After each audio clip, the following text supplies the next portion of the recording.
Is Scott here? You know what? He just left. Really? Yeah.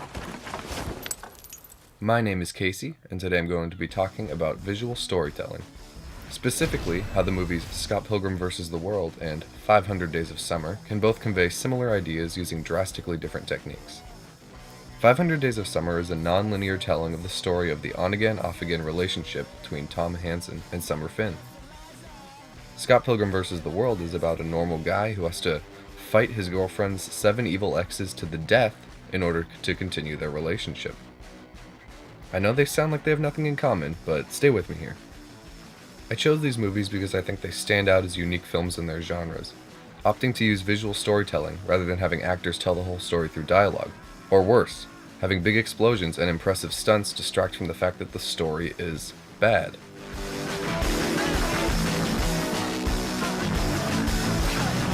Okay, so maybe Scott Pilgrim does have its fair share of explosions, but even those are done in a unique and interesting way.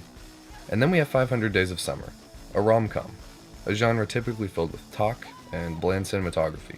So what makes these two movies so special? Visual storytelling. Here, let me show you.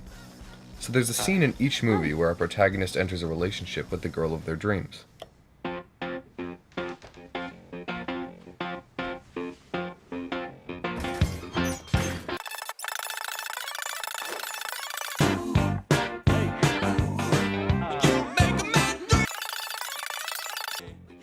What I want to focus on in this scene is the use of color. Throughout the movie, the color blue is used to represent Summer, and the color brown is used to represent Tom. Their wardrobes, belongings, practically everything around them is a shade of their respective color. In this scene, Tom finally enters Summer's world, and everything is great. But there's a problem.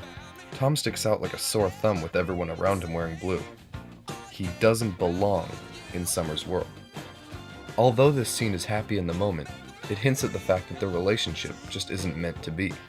Tom and Summer aren't meant to be together, and the use of color contrast in this scene is a creative way of showing that visually, instead of spoon-feeding this information to the audience through dialogue. Now let's talk about Scott Pilgrim vs. the World. When Scott enters a relationship with Ramona, the film uses visual details to create subtext in a completely different way from 500 Days of Summer. If we're gonna date, you may have to defeat my 7 evil exes. You have 7 evil ex-boyfriends? 7 evil exes, yes. And I have to defeat your 7 evil exes if we're going to... Did you notice anything? Pretty much. If you look closely at the background, you can notice something that I've never seen done in any other film. 7 evil exes, yes. The bokeh is actually used as a way to tell the story in a very subtle, visual way. Whenever the camera is facing Ramona, the bokeh is X's, and when it's facing Scott, the bokeh is hearts. This is a way of showing that Scott cannot date Ramona, at least not yet. The X's are saying, no, you can't. And of course the X's also represent the X's, which are the very things that are keeping Scott from getting to Ramona. All Scott can see is Ramona, so he is surrounded by hearts. But Ramona is aware of what Scott will have to go through to be with her, so she is hesitant, not allowing Scott to be with her quite yet. So she is surrounded by warning signs. Both of these scenes use subtle visual cues to show how someone doesn't belong. I think that these scenes are a great example of what is possible with cinema. Creative choices, however subtle, can affect what the audience understands, even if they don't realize that they are taking this information in.